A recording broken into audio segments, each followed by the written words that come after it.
You can build muscle and burn fat at the exact same time. Most people say to pick one, but that's dead wrong. No bulking and getting fat, no cutting and losing muscle, and definitely no starving. In this video, I'm gonna show you exactly how to do both at the same time, step by step. I've dropped fat and gained a lot of muscle, all at 270 plus pounds. And I've helped literally hundreds of guys do the exact same thing. Whether you're training at home or in the gym, this is gonna work. This is the exact blueprint to recomp correctly and save years of wasted effort. Okay, so first, let me explain why this is so important based off of how I do meal prep. And I think it's just a perfect analogy. If you have ever done meal prep or cooked dinner for your family and you're racing all around, you're making the noodles, you're making the meat, you're putting in the sauce, whatever, and you combine it all and you sit down, you eat dinner, and then you're done with it and you're like, oh my gosh, now there's this mountain of dishes that I have to do.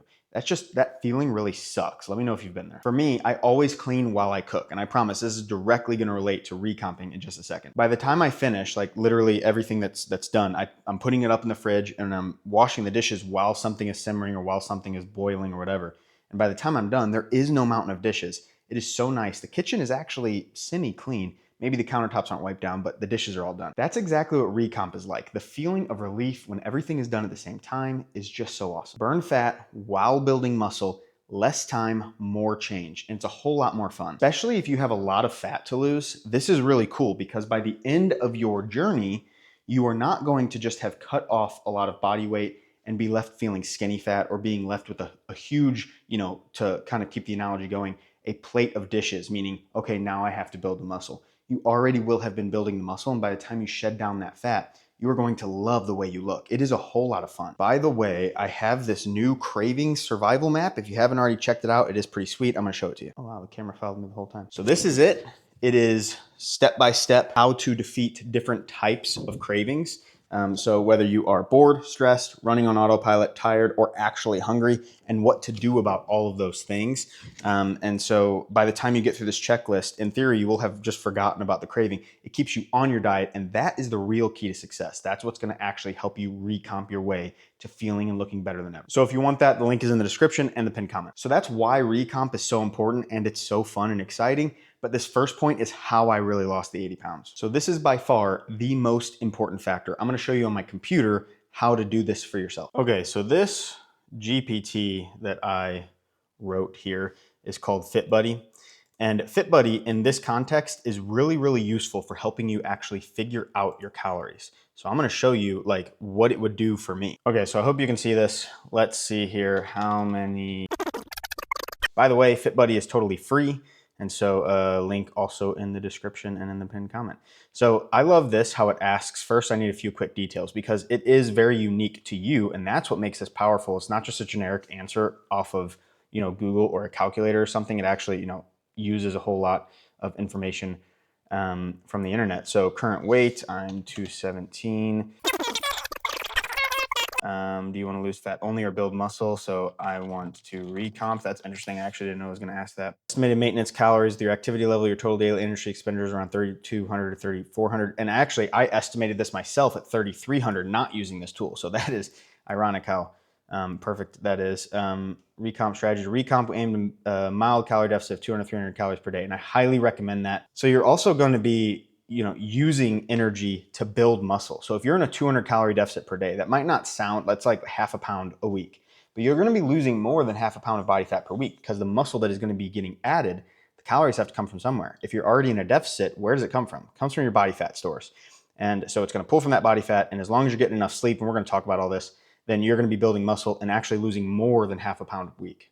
Okay, but I really like this as well. I didn't even ask for this, but protein target 217, 250 grams per day. That's a bit aggressive. It's saying that's 1 to 1.5 grams per pound of body weight.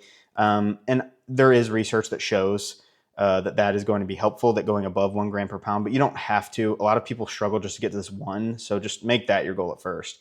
It gives me a macro breakdown. That seems about right. That's really, really close.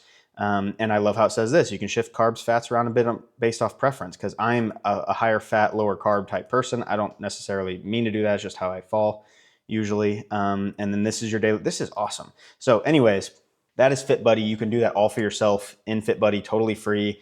Like I said, link in the pinned comment or in the description. I do want to talk a little bit about calories though, not just using FitBuddy. I hope you don't think you have to use the tool even though it is free. So I would track your intake 2 to 3 times or sorry, two or three times, 2 to 3 weeks in a row. And actually, here is a rare instance where I'm going to say, if you normally eat McDonald's, keep eating McDonald's for 2 to 3 weeks. I'm not going to, steer you away from eating healthier, but it is nice to know what were you eating before you decided to make this change, because then it's really easy to hone in on exactly what you're going to need to lose weight, because usually people are maintaining weight with their current lifestyle habits. And if you're maintaining and you eat McDonald's 4 times a week, it's going to be pretty easy for you to start losing weight. So I would be curious where your calories would be, and then you subtract out like 500 from there.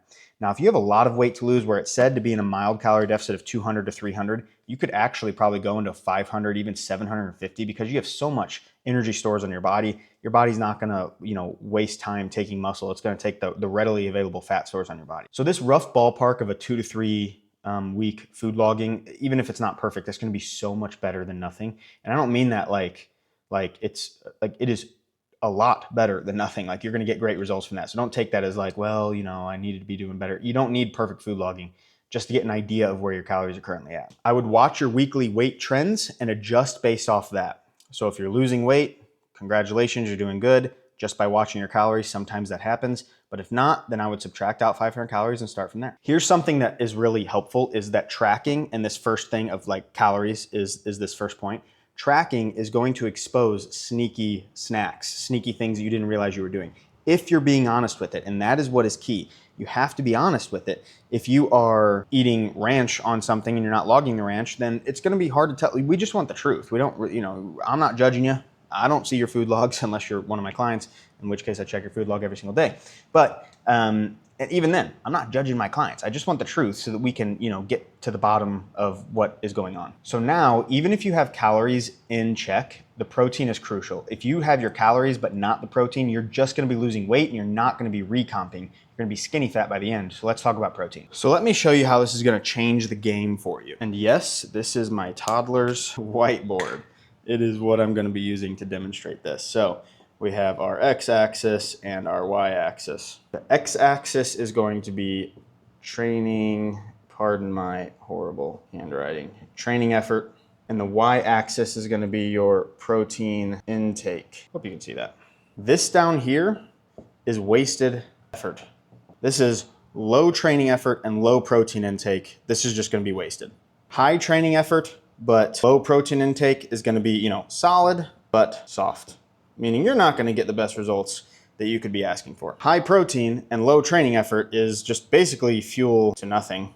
This is how people get fat in the first place. They just eat a lot, even if it is protein. Up here is where we want to be. This is lean and strong. So that is how this kind of breaks down. Protein is going to safeguard your muscle in a deficit. It is so important. If you're not getting enough protein, you're going to be losing a little bit too much muscle. So as Fit Buddy said, I would try to aim for 1 gram per pound of body weight, but 0.8 seems to be okay if you can't make it there. Don't beat yourself up. Getting 0.7 grams per pound of body weight is going to be so much better than you just not caring at all. And again, I don't mean so much better, better than nothing, as in it's second rate. It's still pretty darn good, but I'm just trying to help you optimize. And so to give you optimal results, I would aim for 1 to maybe even 1.1 grams per pound of your body weight. Now I do want to clarify that is of your ideal body weight. So if you're 400 pounds, you're not trying to get 400 grams of protein. You're probably trying to get something like 200 grams of protein. Wherever you see your ideal body weight, just go with that for now. So first, I'm a big proponent of whole foods. Protein shakes are great. In fact, that's some of the most readily available protein to the body, whey protein shakes. But I want you to be full and not to feel temptation. And so we're going to try to get it through whole food sources. That's, pork, chicken, pork chops, not pork steaks or pork butt. So pork chops, chicken breast, and top round or sirloin steak. Some budget picks for you are tuna, like canned tuna or, packaged tuna, and eggs. I mean, eggs right now, goodness, actually, it's probably not so much of a budget pick. But if you combine tuna and eggs, I know it sounds weird, but I really like a tuna egg taco. It's just good. I season it up like chicken. Or you can just take the tuna and add coleslaw, without the dressing on it. So just a cabbage mix from the grocery store. Put that on a taco, season it like taco meat, fish tacos basically. It's fire. Add some salsa, my mouth's watering, literally. Add some salsa and you're good to go. And I forgot if I mentioned tortilla, but you add that on a tortilla, ideally maybe a low carb tortilla, and you got a protein bomb. So most people definitely undereat protein, but again, it's not that big of a deal as long as you're getting at least 0.6 grams per pound of body weight. But I really, really recommend, don't take that too far and just not try. Try to get more than that if you can, 1 gram per pound. So now we have calories and protein in check, but if your training isn't correct, you're literally just going to lose weight. Again, you gotta have the training. The training and the protein go hand in hand, so this is very important. So I call it my 3P system of training, that is push, progress, and proximity. Let's talk about each of those. So first, you're gonna wanna hit your body parts about 2 times a week. That can be 2 total body sessions. 3 total body sessions is even probably better. But if you want to be in the gym more, like I'm in the gym 4 to 5 times a week, you have to do a split. So that could be push-pull, upper, lower. You can look up those splits. You can ask FitBuddy. It'll give you a great split in each exercise, for that split. All right, so you have to push yourself. That is, and we're going to be talking about that with like proximity to failure, but you have to push yourself. Make sure you're being safe and you're controlling the weight and there's no pain and you're using good form, but you got to be pushing into that discomfort a little bit. Don't stop when it starts to get a little bit uncomfortable. And then we want to make sure we're progressively overloading each session. So you're trying to get 1 more rep or adding a little bit of weight to the bar. Whenever you're new, that could literally happen almost every session. After like 6, 7, 8 months, it's going to really slow down, but that's okay. If you're adding a rep, you're still growing. And I would say those results are even more important than whenever they were coming quickly. Now here's the key, getting proximity, so that's that last P, 1 to 3 reps shy of failure. I usually aim for like 2 reps shy of failure, and body weight, as you can see the rings that I have back there, that works too. If you're doing body weight ring push-ups, that is really difficult. And it's the same concept. As you're doing that press, you're gonna find that you may not get the next push-up, and that means you're getting really close to failure. You could get all this right, the calories, the protein, and the training intensity, and if you're messing up your cardio, you're gonna cost yourself some serious muscle. And by the end, again, there's kind of a theme here. You're gonna have lost all the weight, which is cool, but then you're gonna have this big mountain in front of you of trying to gain the muscle back and hopefully not gaining back the fat because your metabolism is all screwed up. So let's get into cardio. Okay, so as I said, if you do your cardio wrong, you're gonna cost yourself so many results. So this is a pretty important piece to not mess up everything we've learned thus far. So your cardio needs to be a zone 2 foundation. Intense cardio, I don't think is usually gonna cost you muscle. It could if you're in a big enough calorie deficit, but you at least won't gain as much muscle as you otherwise would have. And I'm telling you, a lot of people, whenever they're losing weight, a lot of my clients, they almost express this like, hey man, I wanna just lose the weight at any cost. I don't care if it's muscle. And I'm telling you, if you're watching this video up to this point, you probably realize that is so important. Because if you lose your muscle is the largest piece of your metabolism. It is a very metabolic tissue. It burns a whole lot of calories just existing, but also doing their cardio is gonna burn more calories. Twins, one with a bunch of muscle and one that is, skinny fat, the one with a bunch of muscle is gonna burn more calories on the exact same hike or the exact same cardio. So I would aim for 2 to 4 weekly sessions, somewhere around there. That seems ideal. With that said, it needs to add up. It should add up. I shouldn't say needs. Like, you can do anything you want. You don't have to do cardio in order to lose weight, but it's very heart healthy. It's gonna help you lose fat, help you eat more. And I think that's the real key here. That's how I use it for my clients is, whether I tell them that directly or not, I plan in cardio so that instead of eating 1,600 calories, they can eat 1,800 calories or 2,200 calories. Kind of depends on where their basal metabolic rate starts. But if they can eat more, they're more likely to stay on the diet, not feel miserable, not quit, and therefore get the results they want. Zone 2 is your intensity that you are aiming for, but that's gonna get easy eventually, and that's gonna turn into zone 1. And if you're doing a bunch of zone 1 cardio, this is a good thing, by the way, this adaptation. It means you're getting more fit. It means now you're able to do more and able to burn more calories, but you have to do the things that allow you to do that. So if before, throwing on a 30-pound rucksack or a 20-pound weight vest just wasn't possible to do your cardio on, now you can do that.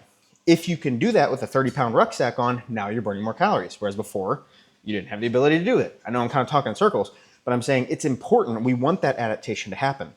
If before you could only walk 1 mile, now you can walk 2 miles. Let's say before it took you 30 minutes to walk a mile, which would be crazy, but let's just say it did. Now you can walk 2 miles in 45 minutes. You are now burning a lot more calories. Does it take extra work? Yes. But you're burning way more than you did before because you're walking double the distance. Overdoing your cardio though definitely costs you in terms of the amount, there we go, in terms of the amount of muscle that you're able to build and ultimately your fat loss. Because if you're just like railing the cardio because you're trying to make up for a mess up or something like that, long term, I promise that's not gonna work. So don't use cardio as a way of making up for anything. Again, this is for your heart.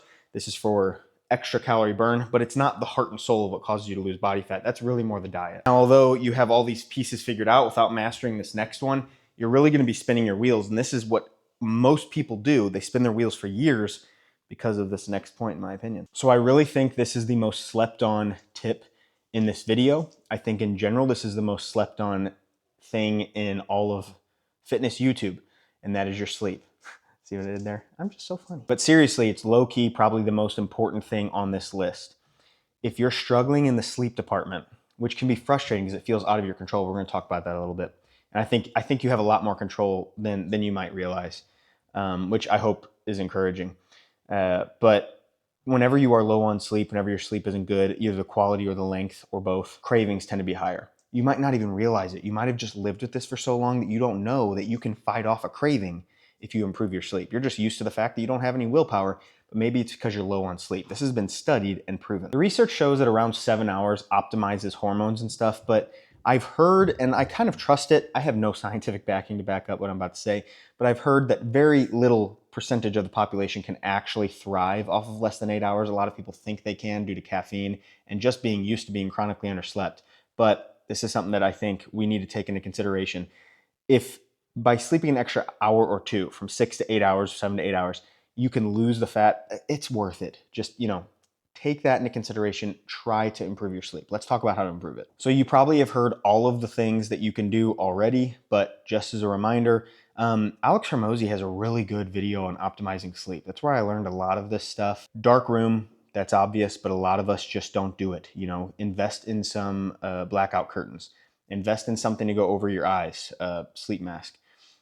Some people sleep better with like pressure. So if the sleep mask is kind of tight, then that will help. Some people, it gives them headaches. But making sure not to eat right before bed, like, at least an hour before, hopefully like 2 hours before, apparently improves sleep due to your body not having to focus on digestion. Sleeping with a little bit of white noise can help. For me, complete silence is what's best. Complete dark, no TV or anything. And that seems to be what's best. But working for much less caffeine, that is going to help. Now, if you say, no, I can drink a coffee and go right to bed, I'm not saying you're lying, but I guarantee you don't realize what it's doing to the quality of your sleep. It is possible to get 8 hours and for a lower percentage than average to be less restful. I hope that makes sense. Like if I'm making this up, let's say 2 hours of deep sleep is required for a person to feel refreshed. You can get 8 hours of sleep and only an hour of deep sleep and still wake up feeling groggy. And if you're like, dude, that makes so much sense because I feel like I'm getting enough sleep, but I'm just still so tired. It could be the quality of your sleep. Look at your caffeine intake.